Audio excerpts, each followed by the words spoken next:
প্রিয় বন্ধুরা, ইমাম হুসাইন রাদিয়াল্লাহু তাআলা আনহুর কাটা মস্তক মোবারক কোথায় দাফন করা হয়েছিল?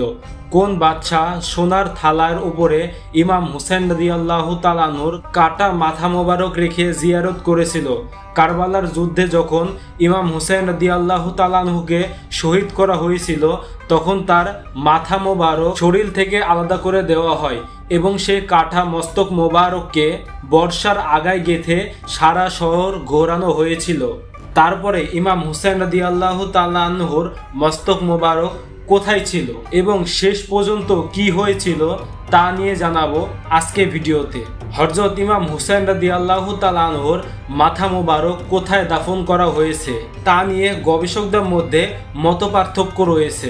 এই বিষয়ে আলেমগণ দ্বিমত পোষণ করেন। আল্লামা কুরতুবী রহমাতুল্লাহ আলাইহি এবং হযরত শাহ আব্দুল্লাহ আজিজ মুহাদ্দিসে দেহলভী রহমাতুল্লাহ আলাইহি বলেন, ইয়াজিদ কারবালার বন্দীগণ ও ইমাম হুসাইন রাদিয়াল্লাহু তাআলা আনহুর মাথা মোবারক মদিনায় পাঠিয়ে দেয় এবং মদিনা মুনাওয়ারায় জান্নাতুল বাকির কবরস্থানে হযরতে মা ফাতেমা আলমের পাশে ইমাম হুসাইন রাদিয়াল্লাহু তাআলা আনহুর মাথা মোবারক দাফন করা হয়েছিল।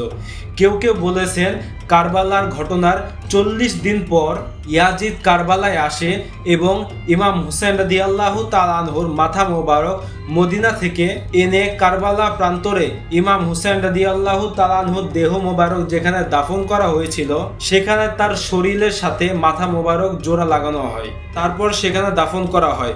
আবার অনেকে এমনটা বলেছেন যে ইয়াজিদ নির্দেশনা দিয়েছিল ইমাম হুসাইন রাদিয়াল্লাহু তাআলা আনহুর মাথা মোবারক বর্ষার আঘাতে গেঁথে পুরা শহরের চক্কর দেওয়া, শহরবাসীকে দেখানো আমার বিরোধীদের পরিণাম কত ভয়ঙ্কর। তার সৈন্যরা হযরতে ইমাম হুসাইন রাদিয়াল্লাহু তাআলা আনহুর মাথা মোবারক নিয়ে আসকালান শহরে পৌঁছায়। তখন সেখানে আমির তাদের কাছ থেকে মাথাটি নিয়ে যখন আসকান শহরে ফেরাঙ্গিদের আক্রমণ করা হয়, তখন আলী নামক এক ব্যক্তি ফেরাঙ্গিদের কাছে থেকে 30,000 দিনার বিনিময়ে ইমাম হুসাইন রাদিয়াল্লাহু তাআলা আনহুর মাথা মোবারক রক্ষা করে এবং সেখান থেকে মিশর নিয়ে আসে।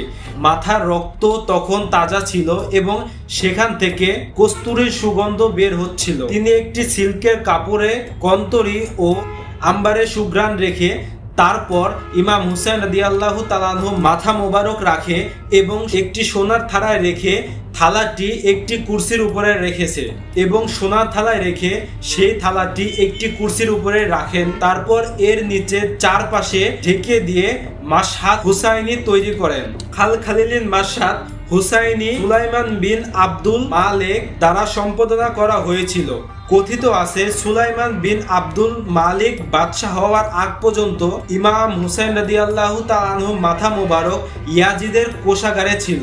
খবর পেয়ে তিনি ইমাম হুসাইন রাদিয়াল্লাহু তাআলা আনহুর মাথা মোবারক সেখান থেকে নিয়ে আসেন, তাতে আতর মেখে তাকে কাপড় পরিধান দেন এবং তাকে মুসলিম কবরস্থানে দাফন করেন। সুলাইমান বিন আব্দুল মালিক একদিন স্বপ্নে নবী করিম সাল্লাল্লাহু আলাইহি ওয়াসাল্লামকে দেখেছিলেন যে তিনি তার দিকে ঝুঁকে পড়েছেন এবং তার প্রতি রহমত করেছেন।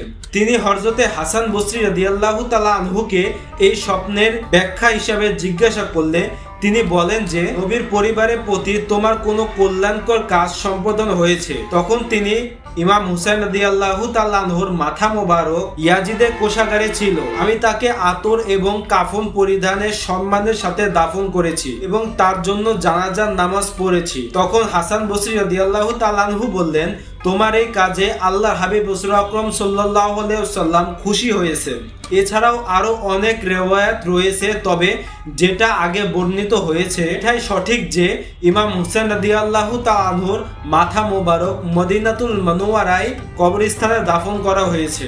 বলা হয়ে থাকে যে ইয়াজিদ যখন আহলে বায়াতের বাকি সদস্যদের মদিনাতে প্রেরণ করেছিলেন, তখন তিনি নুমার বিন বশিরকে একদল সাওয়ারি সহ আল্লাহর রাসূলের বংশধরের মহিলাদেরকে ইমাম হুসাইন রাদিয়াল্লাহু তাআলা আনহুর মস্তক সহ এবং কারবালায় অন্যান্য শহীদদের সাথে মদিনায় পৌঁছানোর জন্য নিযুক্ত করেছিলেন। আহলে বায়াতের মহিলারা এই কাফেলার সাথে অনেক কষ্ট এবং পরিশ্রম করে মদিনায় পৌঁছান, যেমনটি মুহাদ্দিস ইবনে জাওজি রাহমাতুল্লাহ আলাইহি বর্ণনা করেছেন। কোন কোন বর্ণনার মতে ইমাম হুসাইন রাদিয়াল্লাহু তাআলা আনহু মস্তককে মিশরে নিয়ে যাওয়া হয়। বিখ্যাত ইতিহাস গবেষক আল্লামা ইমাম ইবনে কাসির রহমাতুল্লাহ আলাই আল বেদায়া ওয়ান নেহাইয়াতে লিখেন, ফাতেমিয়া খেলাফতের খলিফা যখন মিশরের শাসক হিসাবে ক্ষমতা লাভ করেন তখন তিনি ইমাম হুসাইন রাদিয়াল্লাহু তাআলা আনহুর মস্তককে কায়রোতে নিয়ে আসেন এবং সেখানে দাফন করে তাজউল হুসাইন নামে একটি মাজার তৈরি করেন। প্রিয় বন্ধুরা, ইমাম হুসাইন রাদিয়াল্লাহু তাআলা আনহুর মস্তক মোবারক কোথায় সংরক্ষিত রয়েছে তা নিয়ে বিভিন্ন রকমের তথ্য পাওয়া যায় ইতিহাসের বইগুলো থেকে। তবে সবচেয়ে বিশুদ্ধ মত হচ্ছে ইমাম হুসাইন রাদিয়াল্লাহু তাআলা আনহুর মস্তক মোবারক মদিনাতুল মুনাওয়ারায় জান্নাতুল বাকি কবরস্থানে দাফন করা হয়েছে এবং সেখানে সংরক্ষিত রয়েছে। আপনাদের মতে কি বলে তা অবশ্যই আমাদের জানাতে ভুলবেন না। আজ তাহলে এই পর্যন্তই। আপনারা ভালো থাকবেন, সুস্থ থাকবেন। আল্লাহ হাফেজ।